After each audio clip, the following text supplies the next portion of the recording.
Imagine this. You're a wide-eyed 9-year-old kid, huddled in the sweltering Hawaiian sun, your tiny hands clutching a makeshift mold crafted from scraps of old plaster and cardboard. As you carefully pour in the shimmering molten leads scavenged from discarded toothpaste tubes, your mind buzzing with visions of unlimited wealth from your very own counterfeit nickels.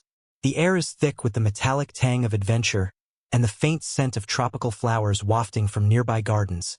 Your heart pounding like a drum in a hula performance, thrilled by the secrecy and the promise of easy riches. But suddenly, the rickety door to the shed swings open with a groan, and silhouetted against the bright daylight stands a commanding figure, your best friend's dad, his eyes piercing like the beak of a seabird spotting prey, his mouth twisting into a wry, all-knowing smile. He doesn't erupt in anger or confiscate your tools.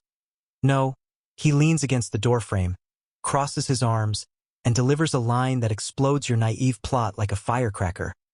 Son, let me tell you something that'll change your life. The rich don't work for money. They make money work for them.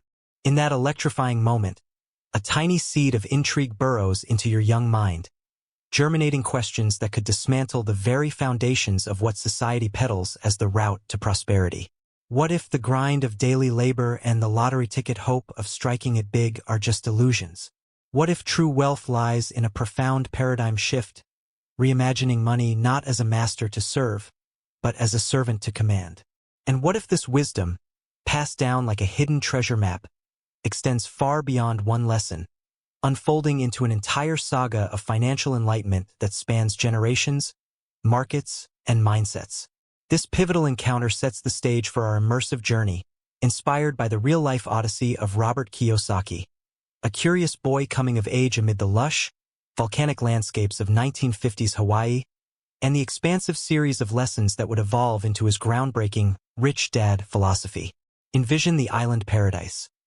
Endless blue skies stretching over sugarcane fields swaying in the trade winds, the distant rumble of waves on black sand beaches, and the melodic twang of slack-key guitars echoing through neighborhoods.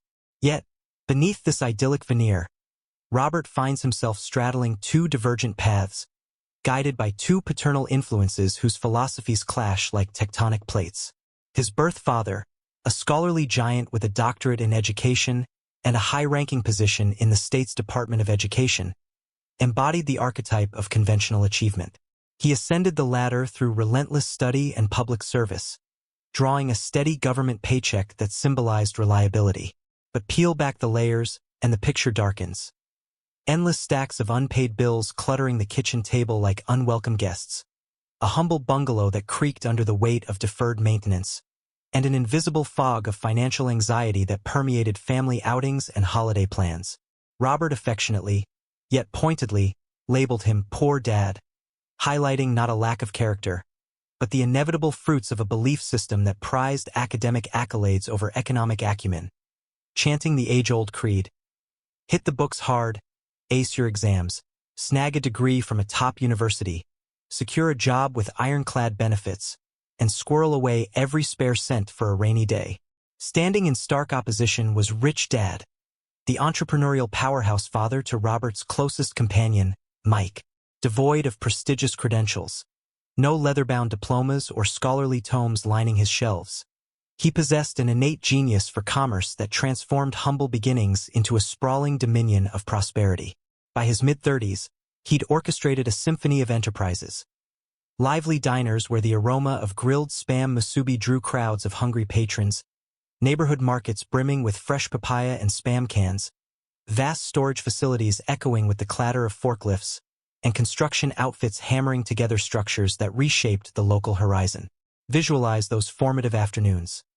Rich Dad, clad in a simple aloha shirt faded from sun and salt, reclining on the shaded veranda of his oceanfront estate, the sea breeze ruffling palm fronds overhead, as he mentored the two boys not with dry recitations from economics texts, but through vivid, interactive parables drawn from his own triumphs and setbacks. His tone, seasoned by decades of negotiation and risk, wove stories that ignited imaginations, turning abstract concepts into tangible quests. This foundational wisdom would blossom into a series of revelations, each building on the last, like chapters in an epic tale of financial liberation that Robert would later chronicle in his books. From the seminal Rich Dad, Poor Dad to explorations of cash flow dynamics, investment strategies, retirement blueprints, generational education, market prophecies, and beyond. The saga truly ignites with that bungled foray into forgery, a scheme hatched from the raw ache of exclusion in a community where affluence flaunted itself through gleaming Schwinn bicycles and brand-new baseball gloves. Robert and Mike, chafing against their family's tighter budgets, cornered Rich Dad beneath a sprawling banyan tree, their voices a mix of desperation and determination. "Please, show us the secrets to getting rich." He paused, stroking his chin thoughtfully, then agreed with a caveat. "Fine, but we'll play by my rules, no shortcuts." What ensued was no glamorous apprenticeship but a baptism by broom. "You'll earn 10 cents an hour cleaning my corner store." The lads plunged in headfirst, navigating the sticky floors littered with candy wrappers and soda spills, muscles straining as they heaved crates of goods under the harsh glow of bare bulbs. Time dragged like molasses, mornings blending into afternoons, weeks accumulating like sand in an hourglass. Their earnings scant, just enough for a fleeting treat at the ice cream truck. Resentment simmered, culminating in Robert's bold confrontation, bursting into Rich Dad's cluttered office, face flushed. "This is exploitation. We deserve better pay." Rich Dad, unfazed, swiveled in his worn leather chair and posed a query that cut like a scalpel. "Why fixate on slaving for pennies? Ever consider flipping the equation so money toils for you?" This revelation peeled back the curtain on the insidious rat race ensnaring the masses. He depicted it with cinematic flair, an perpetual loop where individuals sprint after salaries to extinguish debts, only to ignite fresh ones in pursuit of ephemeral upgrades.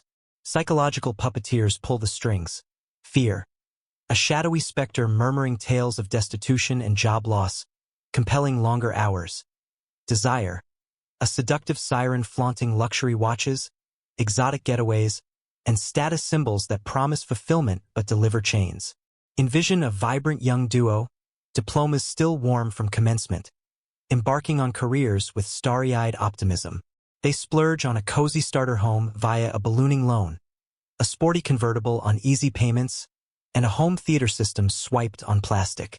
Bliss reigns briefly, but the tide turns. Career advancements invite steeper tax brackets. Offspring bring a cascade of costs from formula to football cleats. Extra shifts erode family time. They escalate to a palatial abode with a pool, a high-end minivan, and the noose tightens, opulent obligations ensuring perpetual servitude. Their lives a facade of abundance masking inner turmoil, regardless of the zeros on their pay stubs.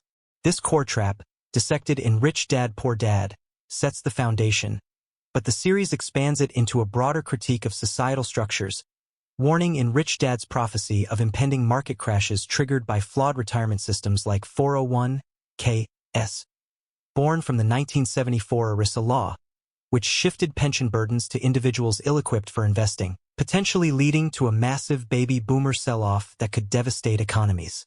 Yet Rich Dad was no mere critic. He was an architect of alternatives. Abruptly ceasing their wages, he challenged, "Invent value from thin air." Necessity sparked brilliance.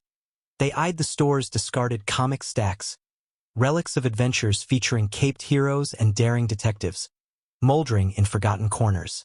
With a dash of negotiation, they claimed them gratis, repurposed a derelict garage into a whimsical library haven complete with salvaged rugs and flickering lanterns, and levied a 10-cent entry fee for hours of immersive reading. The local youngsters swarmed, pockets jingling with allowance coins, birthing a revenue stream from ingenuity alone. No seed money, just resourceful hustle. Exultation surged as Rich Dad nodded approvingly. That's the essence. The underprivileged and bourgeoisie labor for currency. The affluent engineer mechanisms where currency labors for them. He embellished with personal epics, acquiring dilapidated storefronts during economic lulls for bargain prices, enlisting handymen for cosmetic revamps, and leasing to eager entrepreneurs whose rents not only serviced the debt but overflowed into reserves for further conquests. It was alchemy, dormant capital awakening to generate round-the-clock gains. This principle echoes through the series, evolving in Rich Dad's cash flow quadrant into a four-part framework. The employee E quadrant, trading time for security; self-employed S, owning a job but chained to it; business owner B, building systems that run without them; and investor I, where money multiplies passively. Rich Dad urged shifting rightward, from left-side active income to right-side leverage, as true freedom lies in owning businesses and investments that scale. As adolescence unfolded, the ideological gulf between the dads deepened, resembling a canyon carved by relentless rivers. Poor Dad, the eternal pedagogue, drilled the orthodox doctrine. Prioritize academics, amass credentials, anchor yourself in a corporation with tenure and perks. Predictability breeds peace. Robert observed his father's exhaustive efforts, crafting curricula till midnight, navigating political minefields in boardrooms. Yet increments in income dissolved amid rising costs of living and Uncle Sam's deductions. Nest eggs remained embryonic, forfeited for scholarly pursuits and the myth of safeguarded futures. In counterpoint, Rich Dad's holdings ballooned, anchored in the pivotal dichotomy: assets as wealth generators versus liabilities as wealth devourers. With sweeping hand motions over lunch counters, he clarified, assets are benevolent engines. Rental units depositing checks like clockwork, blue-chip shares yielding quarterly dividends, ventures operating autonomously to churn surplus. Liabilities, insidious drains, a yacht bobbing idly at the marina accruing docking fees, a McMansion requiring gardeners and roof repairs, designer wardrobes gathering dust while interest accrues. This asset-liability lens sharpens in Rich Dad's Guide to Investing, where Robert outlines three investor types: the novice, chasing hot tips; the sophisticated, diversifying wisely; and the inside investor, creating deals from scratch. He demystifies phases, from mindset preparation to sophisticated strategies like using OPM, other people's money, through leverage, emphasizing that investing isn't gambling but a calculated game where knowledge trumps luck. To etch this indelibly, Rich Dad employed napkin sketches during impromptu strategy sessions. View your finances as a battlefield scorecard, heat and tone. Left flank, earnings from employment or enterprises. Rightward march, outlays for necessities and extravagances, obligations clamoring for settlement. For the poor dad archetype, it's a sieve, revenues pour in but hemorrhage outward, starving the growth sector. The elite, they fortify assets foremost. Secure a triplex apartment, harness tenant inflows to neutralize loans and utilities, channel excesses into additional acquisitions. This compounding vortex accelerates fortunes, akin to a modest snowball morphing into an avalanche down Mauna Kea. Robert experimented precociously. At a tender 13, funneling library proceeds into a fractional stake in Rich Dad's land flip. Initial jitters gave way to awe as appreciation unfolded, illuminating exponential growth. Returns begetting returns. A self-perpetuating ecosystem mirroring nature's prolific cycles. Extending this, Rich Dad's retire young retire rich amplifies leverage's power. Using debt wisely to amplify returns, as Robert and his wife Kim did. Retiring in their 40s by turning $85,000 into millions through real estate flips and mindset shifts from scarcity to abundance. Proving retirement isn't age-bound but leverage-driven. Puzzlement gnawed at Robert during tedious school days filled with rote memorization. Why omit fiscal fluency from curricula? Over plates of poi and Kahlua pig, Rich Dad opined. The establishment profits from ignorance. Folks equate employment with armor, residences with treasures, oblivious that homes often masquerade as voracious burdens, devouring decades of equity through mortgages and maintenance. He transformed playtime into pedagogy via monopoly marathons under starry skies. Amass deeds, levy tolls, barter for monopolies. That's property wheeling distilled. Robert mastered the cadence. Scout bargains, leverage external funds. Lenders, lessees, recycle yields. Poor Dad's domicile, conversely, shrouded money in secrecy. Broached solely amid strained whispers over checkbooks or when unforeseen repairs loomed like storm clouds. This educational gap inspires Rich Dad's Rich Kid Smart Kid, where Robert advocates teaching children financial intelligence early, recognizing multiple intelligences beyond academics, financial, emotional, physical, and using games like cash flow to instill asset-building habits, ensuring kids don't repeat parental pitfalls but inherit a legacy of wealth. Maturity thrust Robert into broader arenas. The Merchant Marine Academy instilled regimen through grueling simulations and transoceanic hauls, forging unyielding resolve.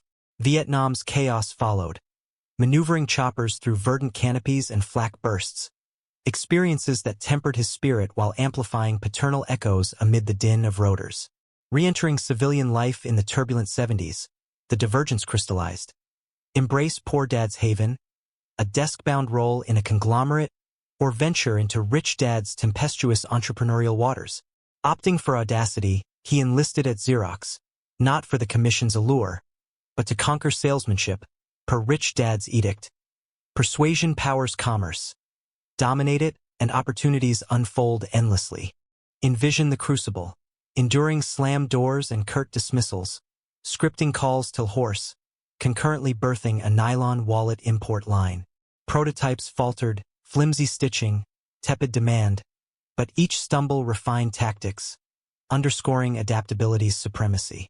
These trials inform later works like Rich Dads Increase Your Financial IQ, stressing 5 intelligences: making money, protecting it, budgeting, leveraging, and improving information, tools to navigate economic shifts. Rich Dad enriched understanding with historical vignettes, unraveling systemic biases. Pre-1913, untaxed incomes and no central bank meant straightforward affluence. Post-Fed and levies? The load crushes wage earners while magnates deploy corporate veils. Illustrate. Salaried souls forfeit chunks upfront to revenue services, subsisting on remnants. Entities? Garner receipts, offset outgoings, vehicles as fleet assets, conferences as professional development, premiums as safeguards, taxing mere residuals. Rich Dad's conglomerates mirrored this, amortizing a fleet of delivery vans, expensing market research jaunts, amplifying reinvestable capital. Affluence isn't merely accumulated, it's conjured, he'd assert, narrating a coup where he commandeered a foreclosed motel via inventive terms. No cash down, just deferred installments, revamped it into budget lodgings, and reveled in occupancy-driven windfalls. This inventive spirit permeates Rich Dad's Conspiracy of the Rich, exposing how the ultra-wealthy manipulate systems and unfair advantage, highlighting education's edge over traditional paths. Robert internalized these pearls, deploying them progressively. In his early 20s, pulse racing like a derby horse, he claimed a compact condominium for $18,000, predominantly financed. Apprehensions swirled. What if evictions arise? Market crashes. Yet the inaugural lease payment eclipsed obligations, yielding a $25 boon. Rapture. Pure emancipation encapsulated. Triumphs weren't universal. An impulsive commodity speculation in oil futures scorched funds, hammering home vetting's imperative. Prospects abound perpetually, Rich Dad counseled. Yet only cultivated intellects discern them. Hone your acuity, devour market analyses, dissect transactions, forge alliances with victors.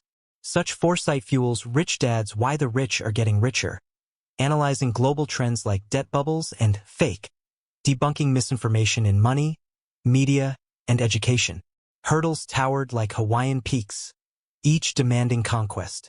Skepticism loomed foremost, detractors deriding fairy tale fortunes, countered by Rich Dad's wisdom. Opulence accrues methodically, rooted in erudition. Terror of downfall next, that visceral pang. Robert endured it as his accessory venture verged on collapse, creditors circling like sharks. He maneuvered, liquidating at break-even, absorbing peril calibration. Hubris threatened too, presuming omniscience post-victory. Remedy? Perpetual scholarship. Tomes such as Rich Habits Piled High, workshops on estate planning, sages recounting pitfalls. Indolence camouflaged as frenzy. Overloaded with tasks. Claimants protest, forsaking fiscal study for mindless streaming. Routines dictated destinies. Spontaneous splurges versus regimented allocations. These barriers, addressed across the series, culminate in Second Chance, offering resets amid crises, and Who Stole My Pension, warning of retirement pitfalls. Initiation appeared Herculean, but Rich Dad deconstructed into navigable milestones, each elaborated like unfolding scrolls. Unearth a compelling why, an unquenchable thirst for autonomy, envisioning legacy vacations or philanthropic impacts, eclipsing alibis. Reframe inquiries, eschew unaffordable luxury, for strategies to manifest it via ingenuity, cease feudal cycles, abandon salary chasing, cultivate ancillary revenues, pursue sages. Robert trailed Rich Dad, witnessing negotiation masterclasses, prioritize self-remuneration, divert a tenth of inflows to portfolios, inviolable as ancient taboos, monitor expenditures scrupulously. Robert's journals chronicled trifles, exposing hemorrhages like daily lattes. Cultivate companionships. Shun pessimists for visionaries igniting synergies. Compensate specialists lavishly. Elite fiscal advisors avert catastrophes. Bargain hunting breeds blunders. Embrace strategic retrieval. Channel into ventures reclaiming capital swiftly, liberating for redeployment. Acquire indulgences through holdings. Robert's convertible materialized post-portfolio maturation, not prematurely. Perfect methodologies. Assimilate appraisal techniques, execute acquisitions, iterate via retrospection, contribute bountifully. Allocating a portion to causes, be it alms or aid, catalyzes reciprocity, whether cosmic or cognitive. This blueprint expands in the business of the 21st century, advocating network marketing as a low-barrier B-quadrant entry, and, more important than money, stressing team building. Robert's trajectory soared. He birthed a seminar empire disseminating these axioms, accruing vast fortunes while enlightening legions. Poor Dad's denouement saddened. Fidelity unrewarded by severance, debts lingering like ghosts at his demise. Rich Dad withdrew affluent and serene, imprint eternal in conglomerates and disciples. This chronicle surpasses biography. It's your introspection catalyst. Halt now. Catalog your ledger. Nourishing assets or devouring debts. Captive to the wheel or its dismantler. The series, from foundational mindset shifts to prophetic warnings and generational legacies, weaves a tapestry of empowerment. Yearning praxis, institute periodical audits, pour over balances with executive scrutiny. Ingest enlightenment. Volumes like The Intelligent Investor, webinars on diversification. Initiate modestly. Acquire mutual funds. Survey lease opportunities. Disseminate insights. Pedagogy cements comprehension. Affluence emerges not from serendipity but steadfast orchestration. In essence, the Rich Dad series rouses dormant dynamos, encapsulating riches sprout from cognitive revolution, acquiring savvy, venturing boldly, persevering resiliently, and passing the torch. Whose counsel resonates presently? The lullaby of stasis or the thunder of empowerment? Contemplate, mobilize, one commitment, one tome, one dialogue, and sculpt your opulence. The Odyssey summons. Dare you embark, not just for yourself, but for the generations to follow?